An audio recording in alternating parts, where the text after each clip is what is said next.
Hi, my name is Catherine Palmer, Executive Director of Financial Risk Management at New South Wales Treasury. Today, I'm going to talk to you about how challenges posed by climate risk have the potential to result in financial risks. I'll cover some of the drivers that are already leading governments to respond to climate risk. Governments are potentially exposed to climate risk due to their role as primary managers of public assets, infrastructure and services, and land use. Recent events, such as the 2019-20 bushfire season and drought, have demonstrated the potential for disruption due to natural disasters, extreme weather events, and climate risk. Impacts from climate risk are driven not only by changes in natural hazard risk, but also by changes in socioeconomic and demographic factors. Financial impacts may include increased expenditure to repair or rebuild damaged property, lost income, or reduced asset value. There is also potential for insurance premiums to increase in areas that are deemed as high risk. Other impacts may include reduced productivity, reduced state revenue, or increased expenditure on required service delivery.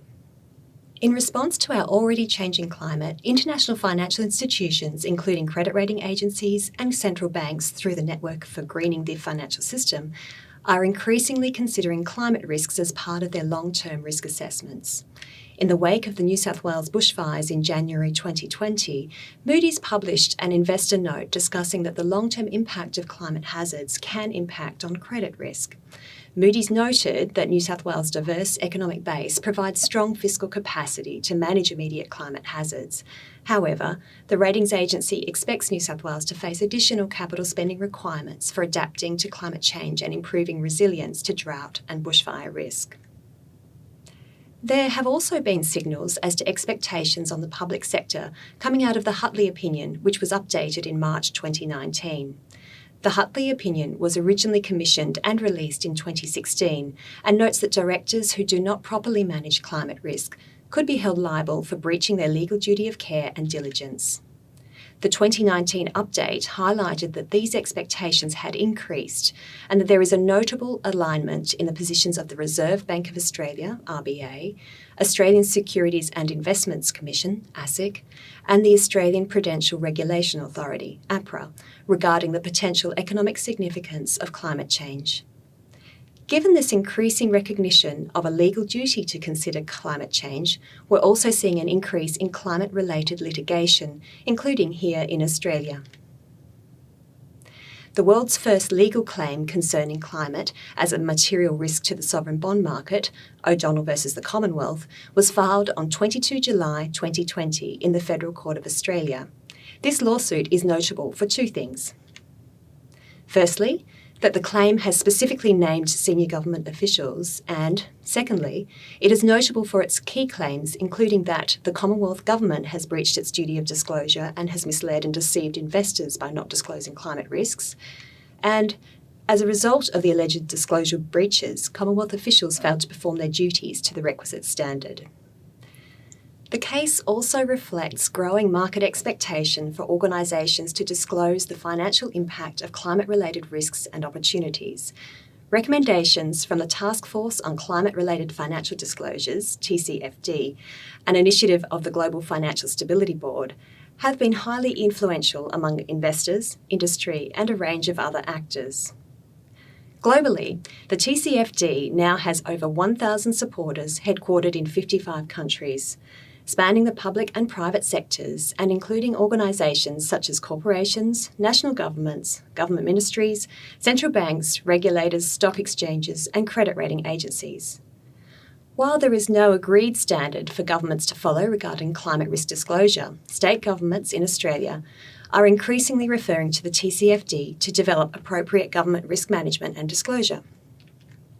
For example, through issuance of guidance to catchment management authorities in Victoria, exploration of disclosure policy and related capability building in Queensland, and the implementation of measures by Landcom in New South Wales, which enabled them to issue their first TCFD-aligned disclosure in 2020.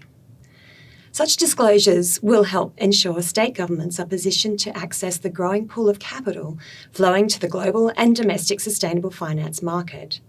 Investors are increasingly looking to the sustainability strategy of issuers, including credible plans for how governments will meet their Paris Agreement commitments and demonstrate progress against net zero targets. So how might climate change impact the New South Wales economy? The New South Wales Economic Blueprint 2040 identified climate change as one of 5 global megatrends that will help shape the trajectory of New South Wales and the primary driver for negative impacts on our natural environment. One of the aspirations set out in the New South Wales Economic Blueprint 2040 is flexibility to deal with changing climate. It signals that a changing climate will mean the economy is increasingly likely to move to non-fossil fuel exports, including hydrogen. The blueprint also acknowledges that the actions of the Commonwealth Government and other jurisdictions will play critical roles in this space. Climate shocks, including extreme temperature events, bushfires, storms, droughts, floods and sea level rise, would likely impact critical infrastructure, the natural and built environment, and the health, well-being and livelihoods of communities in New South Wales. Climate risk is also monitored by New South Wales Treasury as a potential financial risk. In June 2020, the Reserve Bank of Australia, along with 66 other central banks from around the world, released new modelling suggesting that global GDP could fall by as much as 25% by the century's end due to the physical risks of climate change if little or no mitigating actions are taken. In 2020, Deloitte Access Economics has projected that unmitigated climate change could result in the reduction of the size of the Australian economy by 6.3% by 2070 and lead to the loss of jobs.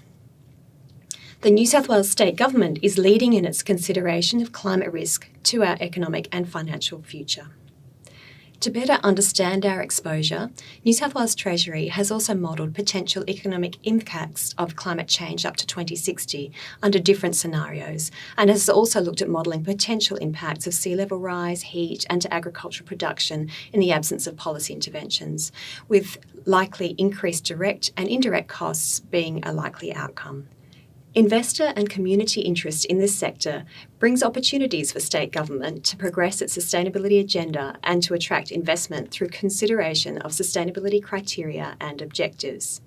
An example of this is New South Wales Government's Sustainability Bond Program, which was established in 2018. It is the only program of its kind among federal and semi-government issuers in Australia. The proceeds raised through the program finance projects that deliver positive environmental and/or social outcomes and align with and contribute towards the UN's Sustainable Development Goals. The program's inaugural $1.8 billion 10-year green bond was issued in 2018. In 2019, the program's first $1.8 billion sustainability bond was issued. And in late 2020, New South Wales issued an additional green bond, printing $1 billion in this particular bond. Each of these bonds were oversubscribed by investors. In March 2020, the New South Wales Government released the Net Zero Plan Stage 1, 2020 to 2030. By delivering on this plan, New South Wales is expected to create quite a number of jobs and attract significant investment over the next 10 years. New South Wales has also started renewable energy zones, such as those prioritised for the Central West, New England and South West regions in New South Wales. At the end of the day, climate risks should be managed like any other risk to help protect our state's economy, communities and natural environment. In helping embed climate risk into your agency's risk management practices, I encourage you to engage with your financial management team to ensure that climate-related financial risks are also being captured and appropriately managed. Thank you.